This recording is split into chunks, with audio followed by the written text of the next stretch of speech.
Good afternoon, everyone, and happy Sabbath to all. The title of today's sermonette is called A Day of Sabbath Rest.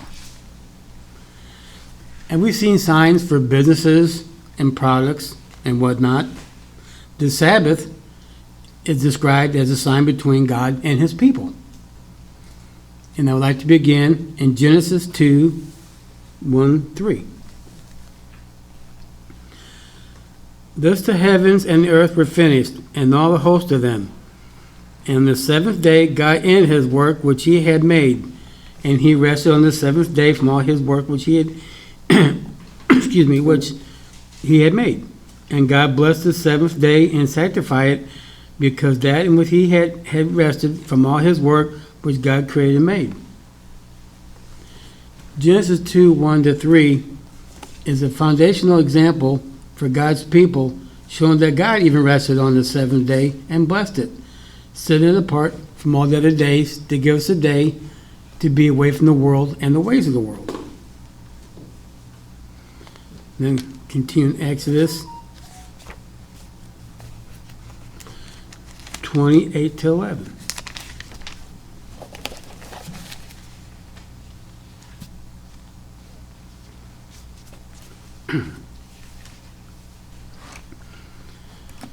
Remember the Sabbath day to keep it holy. 6 days shalt do all the labor and do all thy work, but the seventh day is the Sabbath of the Lord thy God. In it thou shalt not do any work, thou, nor thy son, nor thy daughter, thy maidservant, nor thy maidservant, nor thy cattle, nor the stranger within thy gates. For in 6 days the Lord made the heaven and earth, the sea, and all that in them is, and rested the seventh day. Wherefore Lord blessed the Sabbath and hallowed it. Exodus 20:11 involves ceasing of all work for 1 day, out of a 7-day rhythm molded after God's own creation rest. God took the seventh day for rest as an example for us to do the same. Then I go to Exodus 23. 12. 6 days thou shalt do all thy work, and on the seventh day thou shalt rest, that thy ox, thy ass may rest, and the son, that handmaid, and the stranger that may be refreshed. Exodus 23:12 mandates a weekly cycle of 6 days of work, followed by 1 day of total rest. The purpose of complete rest is to promote justice and honoring God by resting like he did after creating the world. Now go to Deuteronomy 5:12-14.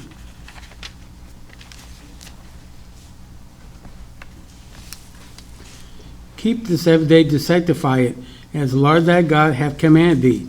6 days thou shalt labor and do all thy work, but the seventh day is the Sabbath of the Lord thy God, and that to do no work. Thou, nor thy son, nor thy daughter, nor thy manservant, nor thy maidservant, nor thy ox, nor thy ass, or thy cattle, nor thy stranger within thy gates. That thy manservant and thy maidservants may rest as well as thou. Again, God has given us examples of working in 6 days and resting on the seventh. I'd like to go to Mark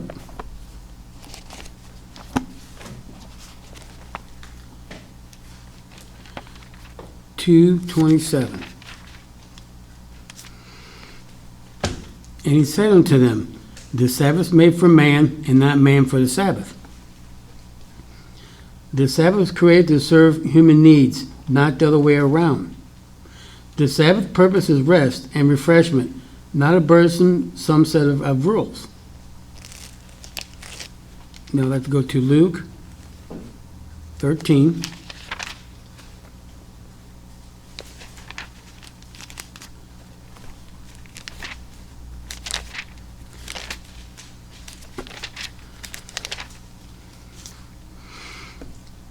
Ten to 17. And he was teaching in one of the synagogues on the Sabbath. And behold, there was a woman which had spirit of infirmity 18 years, and was bold together, and could in no wise lift herself up.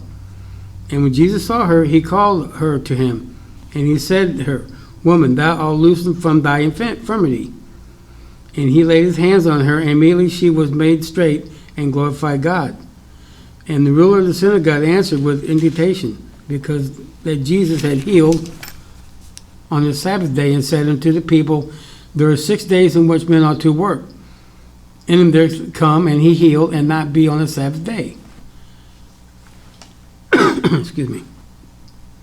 The Lord did answer him and said, Thou hypocrite, doth not each one of you on the Sabbath loose his ox or his ass from the stall, and lead him away to watering? And ought not this woman, being a daughter of Abraham, who Satan had bound, lo, these 18 years, be loosed from this bond on the Sabbath day? And when he had said these things, all the adversaries were ashamed, and all the people rejoiced for the glorious things that were done by him. Luke 10:13-17 is giving us an example that is good to do good things on the Sabbath. And I would like to close with Isaiah 58.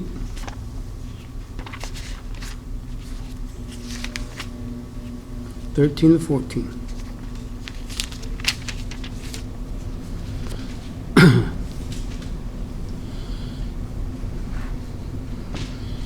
If thou turn away thy foot from the Sabbath, from doing thy pleasure on my holy day, and call the Sabbath delight, the holy of the Lord honorable, and shall honor him, not doing thy own ways, nor find thy own pleasure, nor speaking thy own words.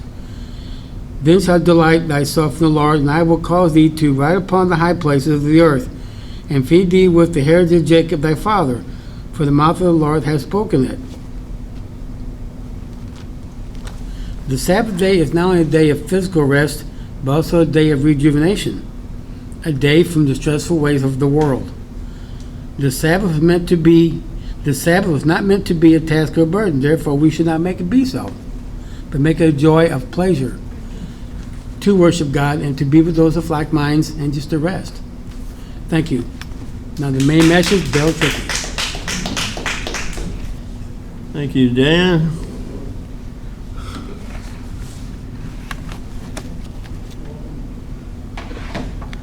I don't know what my life would be like without the Sabbath. By Friday afternoon, on the bus every week, if I didn't think I was going to be able to rest the next day, I don't think I could take it. And the children were in rare form yesterday, all dressed up in their costumes and sugared up from all the candy they'd given them all day long at school. You can imagine. We had our hands full yesterday afternoon on the school buses. Thank God for the Sabbath, right? Yeah. Where would we be without the Sabbath? Double toil and trouble, fire burn and cauldron bubble. Now, that's a line from Shakespeare's play Macbeth. And you can almost see this witch standing there with a pointy hat and a stick stirring this big black pot of witch's brew when you hear that line, can't you? Did you see any witches last night? Were there any witches at your house? I seen some witches on the school bus yesterday. There were a few of those. And, you know, you could see them out trick-or-treating last night if you were watching. But if you didn't see any witches yourself last night, don't worry, because you come into contact with witches all the time, and you just don't know it. According to all the researchers today, there are practicing witches in almost every profession there is. Doctors, lawyers, accountants, it's a widespread phenomenon that witchcraft is practiced by a whole, I don't know, you might as well say all parts of our culture today have witches that have practicing participants. Since we don't burn witches at the stake anymore, they're everywhere, right? Now, I wore my Wizard of Oz tie today because one of my favorite movies is The Wizard of Oz. And who can forget the Wicked Witch of the West, right? I mean, one of the most memorable movie characters of all time, right? The Wicked Witch of the West. I still see her face plainly, right? Anytime her name is mentioned. And we're all remember the television show Bewitched, I'm sure, from when we were younger. Now there's Sabrina, the teenage witch. I don't know if that's supposed to be her daughter or what, but, you know, witches are all part of the Halloween scheme. So is it just a bunch of harmless make-believe? Or is there more to it than that we don't recognize and that is going on behind the scenes? I want to show you a short video before I go any further today, which really drives home the significance of what's going on around you much more than anything I can say.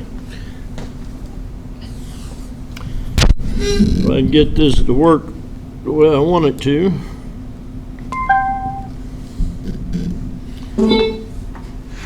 I'll hold this up for you and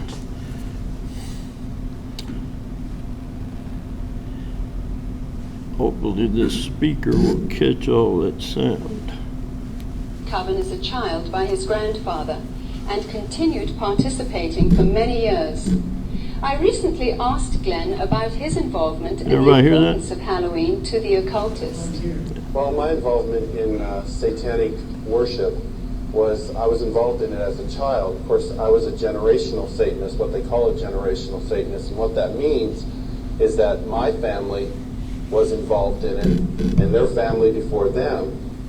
Now, my earliest rememberings of Halloween and some of the things that were involved was, it was a very dark time for me as a child.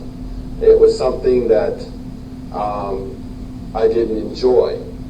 Glenn, could you tell us about your involvement in any rituals at Halloween as a child? There was another little girl that was involved in the occult with me, and her name was Becky. Now, Becky was a different type of child. She was blessed to be a sacrifice.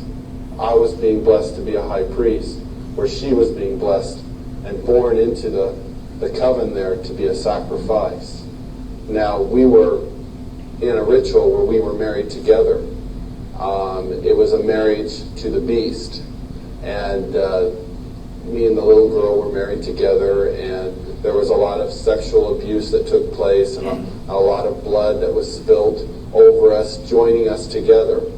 When do Halloween rituals actually begin, and what is the ultimate purpose of Halloween? Well, the ritual that I remember the most clearly began about the end of September. Me and the little girl, the one I had mentioned named Becky, the abuse was very concentrated at that time. We were taken into several rooms where our clothing was removed. We spent the next couple of weeks in a kind of a shack where a lot of rituals went on, where a lot of animals were killed. They summoned Lucifer and his spirit to come and possess me, and so that I would be blessed to take over the position of a high priest at a certain point in time.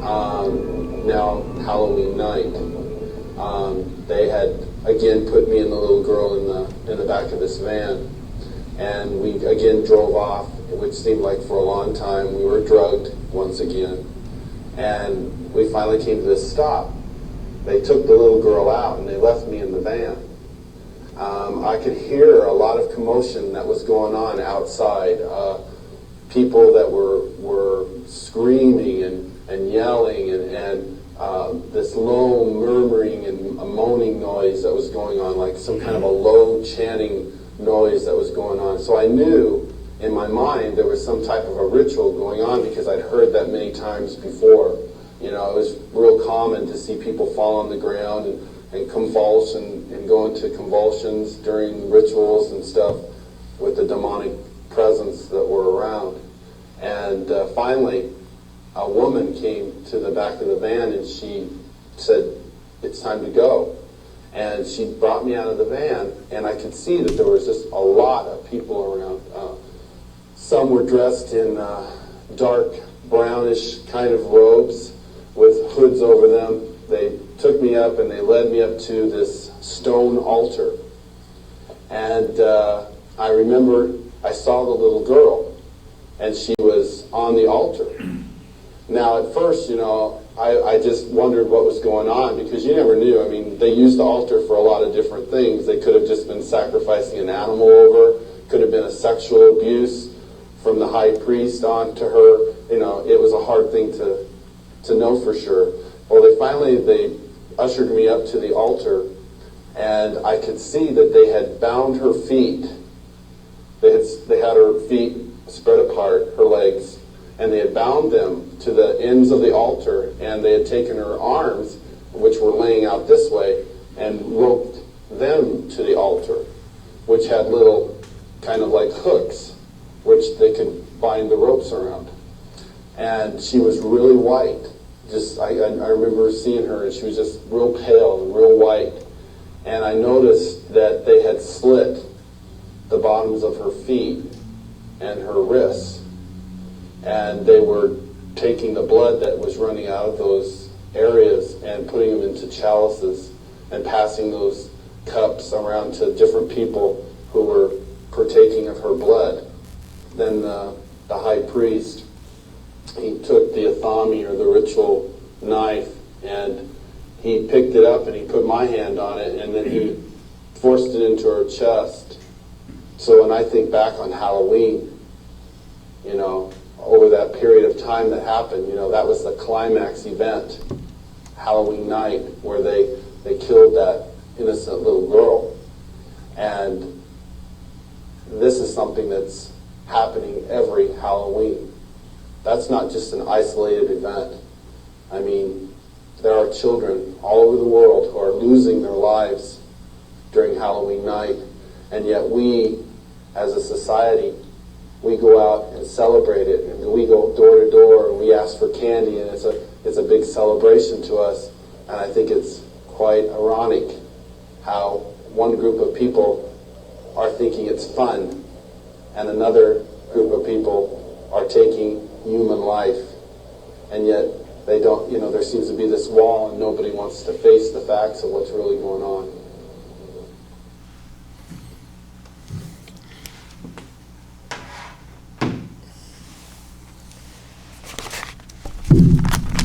Okay, so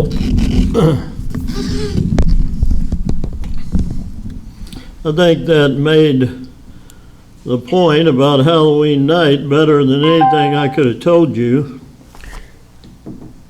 because lurking in our culture, right here in the United States and all over the world, is a very evil holiday disguised as a time of fun and frivolity, which is anything but that, isn't it? And as we just heard, a very evil time. In the 15th edition of the Encyclopedia Britannica, it says this: on this holiday, talking about Halloween, huge bonfires were set on hilltops to frighten away evil spirits. The souls of the dead were supposed to revisit their homes on this day, and the autumnal festival acquired sinister significance, with ghosts, witches, hobgoblins, black cats, fairies, and demons of all kinds said to be roaming about It was the time to placate the supernatural powers controlling the processes of nature. In addition, Halloween was thought to be the most favorable time for divinations concerning marriage, luck, health, and death. It was the only day, it says, on which the help of the devil was invoked for such purposes. And so the roots of Halloween go straight to Satan and the one they call the devil. This is not just a harmless time of make-believe, like people want to think of it as. Halloween can be traced to Druidic worship services that involved Samhain, the Lord of the Dead. And the very name, Samhain, Lord of the Dead, should tell you who that's talking about. Satan, of course, is the god of death, if you get right down to it. And so when they say they're worshiping Samhain, the Lord of the Dead, we know what they're really worshiping is what we heard about in that video. And even though most people probably don't recognize who Samhain is, you can trace Samhain like you can any of the pagan idolatrous gods that were before Christian times all the way back to Babylon. And the complete book of American holidays regarding Samhain, the Lord of the Dead, which they trace to Druidic times, which were pre-Christian. It says many traditional beliefs and customs associated with Samhain were most notably that night, when the time of the wandering dead, the practice of leaving offerings of food and drink to masked and costume revelers. And so dressing up on this night is nothing new to people. And the lighting of bonfires, which you probably see people do at this time of the year too, continued to be practiced on October the 31st, known as the Eve of All Saints, the Eve of All Hallows, or Hallow Even. It is the glossing of the name Hallow Even that has given us the name Halloween. And this comes straight from the practice of the worship of this god named Samhain, the Lord of the Dead. It was believed that on that night the souls of the dead who had died during the year were allowed access to the land of the living. And so a lot of this has to do with prayers for dead people. And in Mexico, they actually build altars for dead people and leave food and drink offerings and wait for the dead to show up. I mean, they really believe that when you're dead, you're not dead. Okay? And of course, purgatory and all of that comes from these pagan traditions and ideas as well. Now, today is All Saints' Day. Now, why would All Saints' Day fall exactly on the day after the evening called Hallow Evening when they're worshiping this Lord of the Dead called Samhain? Well, enter the great false church in the 17th chapter of the book of Revelation, and you have your answer. By the 6th century after Christ, there were so many martyred saints that they were running out of days to honor them all on, okay?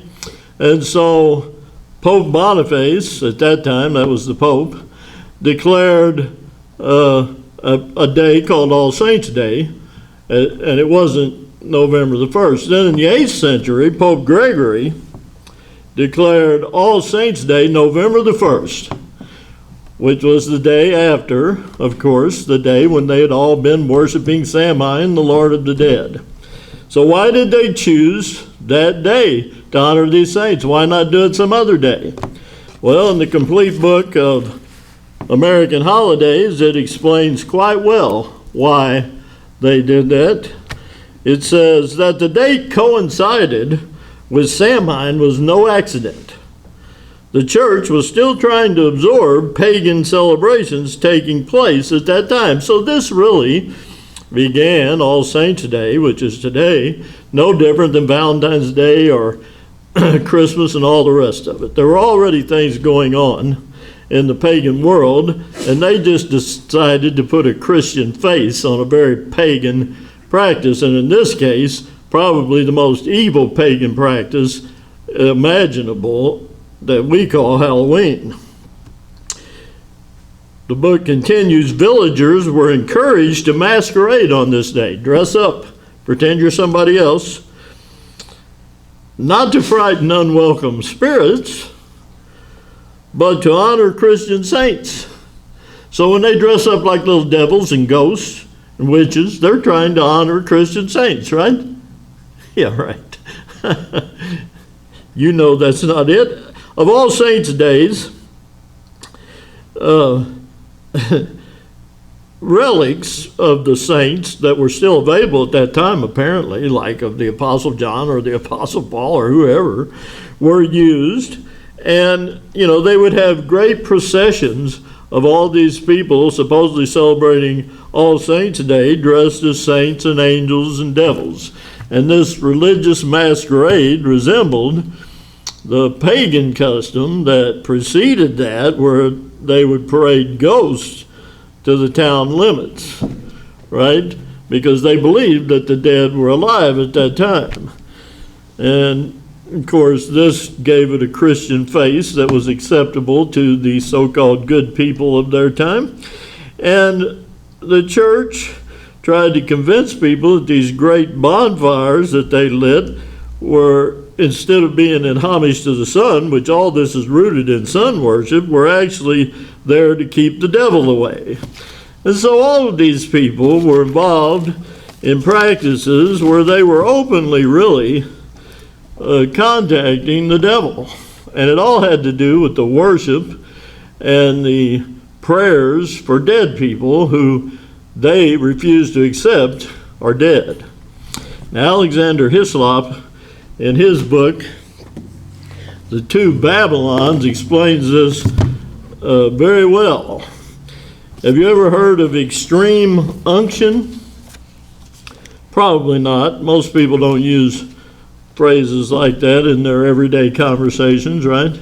But you've seen this. I guarantee you've seen extreme unction in movies and other places where they call for the priest at the last moment, right before somebody's dying, like, some mobster is laying there bleeding to death, and they'll call for the priest for last rites, right, to pray over them and supposedly keep their soul from going to hell, right?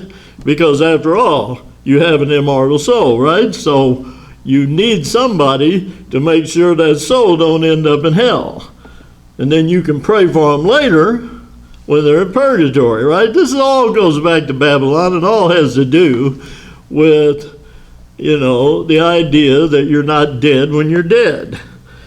And in his book, The Two Babylons, Mr. Hislop says, the last office which popery performs for living men is to give them extreme unction, that's what they call it, to anoint them in the name of the Lord, after they have been shriven and absolved, and thus to prepare them for their last and unseen journey, which they would call purgatory.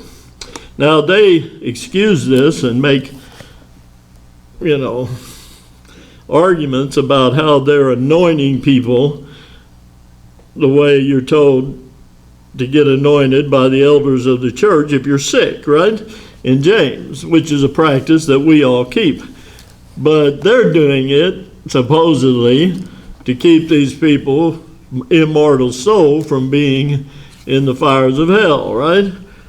Now, Mr. Hislop points out all throughout this dissertation about all this, that all of this comes from the Chaldean mysteries.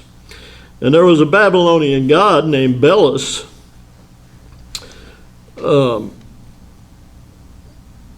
who's represented in their, pagan imagery as preserved in his sepulcher or whatever, where they keep the dead, in Babylon till the time of Xerxes, and he was floating in oil. And that comes from James chapter 5, verse 14. And so they're claiming that they're keeping these people alive with this anointing oil, and these gods are floating there until they, are prayed out of their wickedness or whatever and given passage into a better life, right?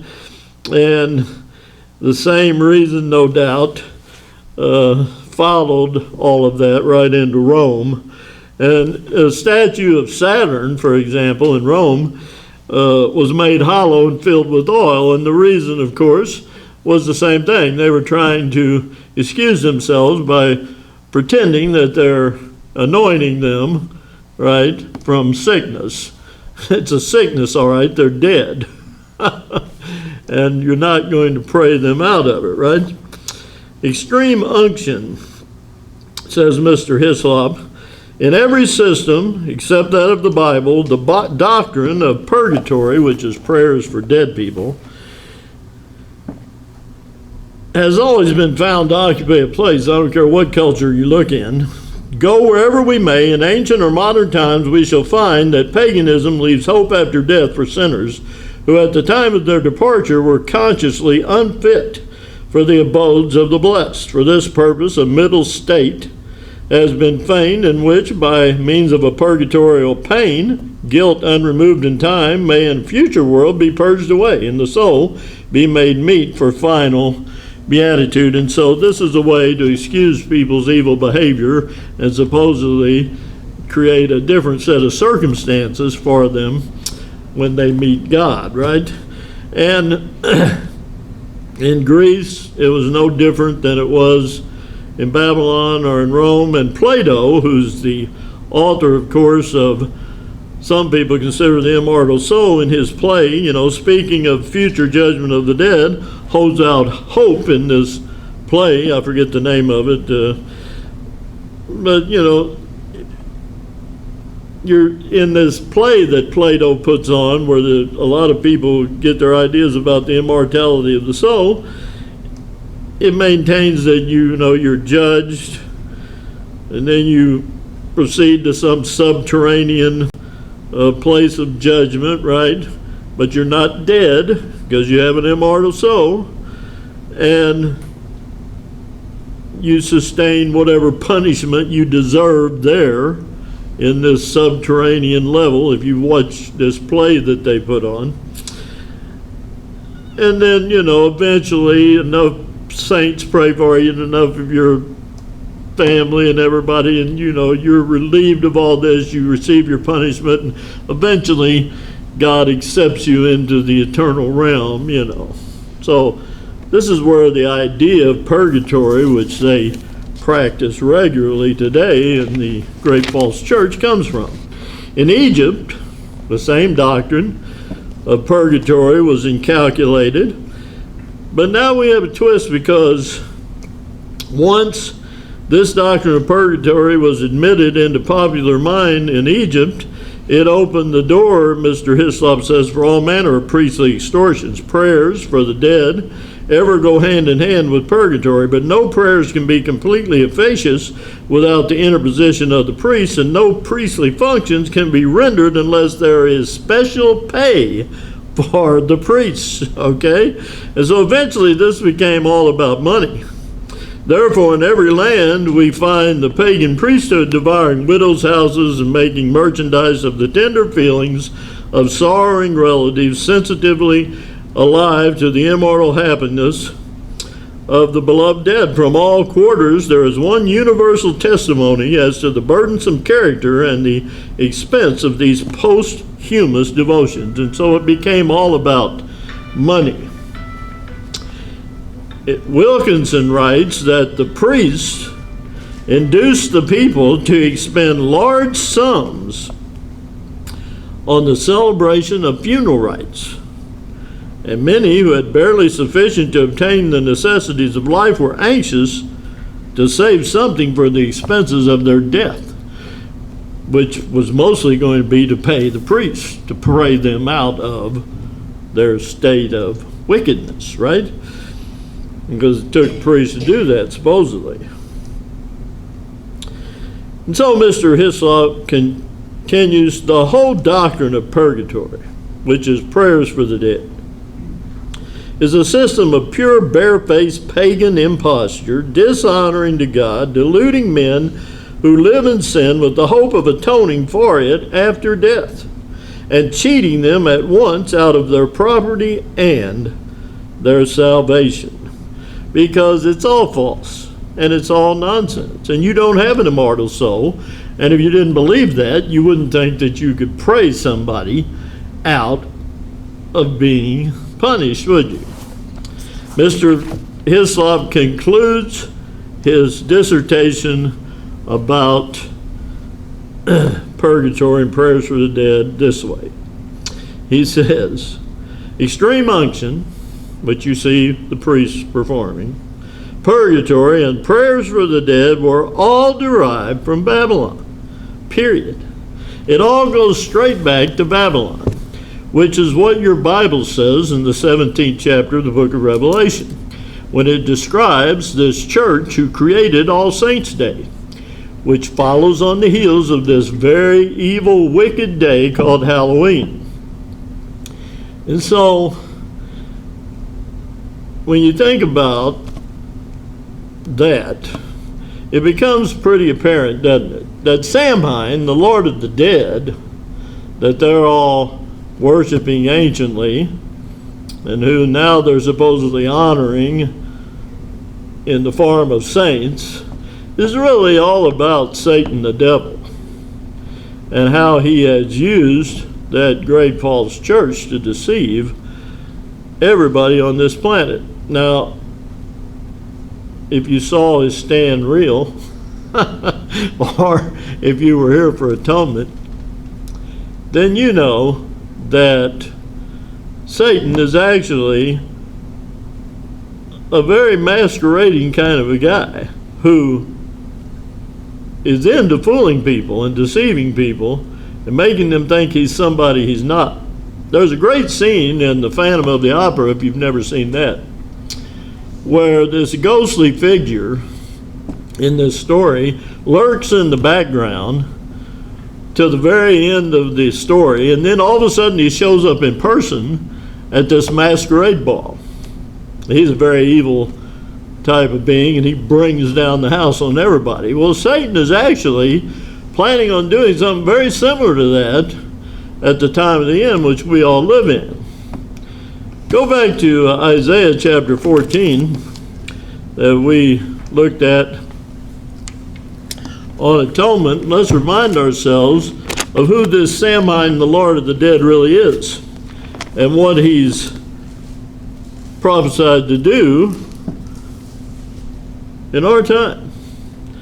The first few verses of this passage is very important. For the Lord will have mercy on Jacob, and will yet choose Israel, and set them in their own land, and the stranger shall be joined with them, and they shall cleave in the house of Jacob, and the people shall take them and bring them to their place, and the house of Israel shall possess them in the land of the Lord for servants and handmaids, and they shall take them captives, whose captives they were, and they shall rule over their oppressors. This is talking about God regathering Israel at the time of the end, after they've been in bondage again. And it shall come to pass in that day that the Lord shall give thee rest from thy sorrow, and from thy fear, and from the hard bondage wherein thou wast made to serve. This isn't talking about the bondage in Egypt. This is talking about a future bondage that they're being delivered from. Then notice what it says. Take up this proverb against the king of Babylon. And so at the time of the end, when God delivers Israel from these oppressors and regathers them, there's a king of Babylon. So this isn't talking about the ancient king of Babylon. This is talking about the modern king of Babylon. And after describing his judgment over this being, it's revealed who he's really talking about, beginning in verse 10. And they shall speak and say unto thee, art thou also become weak as we? Art thou become like unto us? God is beginning to talk to this person, who's a human being, and ask why he's so weak. Thy pomp is brought down to the grave, and the noise of thy vials, the worm is spread under thee, and the worms cover thee. How art thou fallen from heaven, O Lucifer, son of the morning? How art thou cut down to the ground, which did weaken the nations? And so this king of Babylon, who's obviously a human being, is actually Satan the devil, masquerading as a human being, kind of like the Phantom of the Opera did in that movie, with plans to bring down the whole house on top of us. For thou hast said in thy heart, I will ascend into heaven, I will exalt my throne above the stars of God, I will sit upon the mount of the congregation in the sides of the north, I will ascend above the heights of the clouds, I will be like the Most High. He's planning on being God, right? This is Satan's chief ambition. And of course, God pronounces doom on him. But this is actually a human being who isn't really a human being, because Satan is possessing him. It's somebody masquerading the same way people do on Halloween. So I'm not surprised that Satan would be the instigator of this celebration that goes on every year, where everybody's masquerading, pretending to be somebody they're not, because in the end, Satan intends to do this himself. If you go to 2 Thessalonians chapter 2, we see exactly who this is talking about, that he's planning on pretending to be. Now, we know that this is talking about a type of Antioch Epiphanes, who's a human being and descended from these kings of the north that are going to appear in our time. And notice what it says about this person in verse 4. Who opposes and exalteth himself above all that is called God, or that is worshipped, so that he is as God, sitting in the temple of God, showing himself that he is God.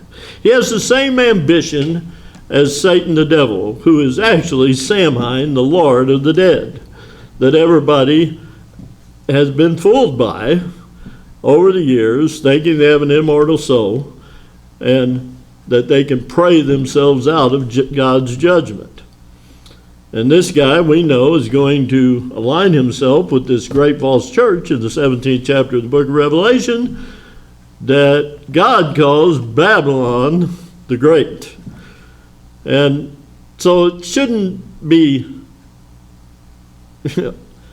surprising, should it, that the king of Babylon would be the person who they would be coupled with, that we just read about in Isaiah chapter 14. Now, as Christians, of course, all of us should view Halloween not only with great suspicion and outrage at what we know goes on at this time, but making sure that we are far, far away from the practices of Halloween. Hopefully none of you were involved in any way in anything to do with Halloween last night. I'm sure you weren't. It's a very wicked, evil time that represents something that none of us should ever consider being a part of. In Deuteronomy chapter 12,